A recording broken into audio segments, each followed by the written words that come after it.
Kapag tinatawagan ako para sa isang maliit na pukyutan na nagkumpol, laging mataas ang alerto ko. Bakit? Dahil madalas dito lumalabas ang hindi inaasahan, maraming reyna.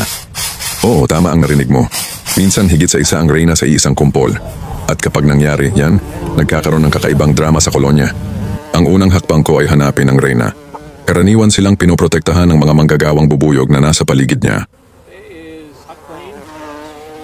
Kapag nakita ko ang isa, kailangan ko agad alisin at ilagay sa hiwalay na kahon. Dahil kung may isa pang reyna at magsalubong sila, lagot. Maglalaban ang mga reyna hanggang may isang matira. At kapag natalo ang reyna, buwisit ang buong kolonya. Tingnan mo ito, may nakita pa akong isa. Kinakailangang magmadali para iligtas silang pareho bago sila mag-away. Sa bawat paglipat ko ng reyna sa kahon, napapansin kong tahimik ang mga bubuyog. Parang alam nilang ligtas na sila. Kapag tapos na, ililipat ko ang natitirang bubuyog para makasama ang kanilang reyna. Unti-unti susunod sila sa amoy niya.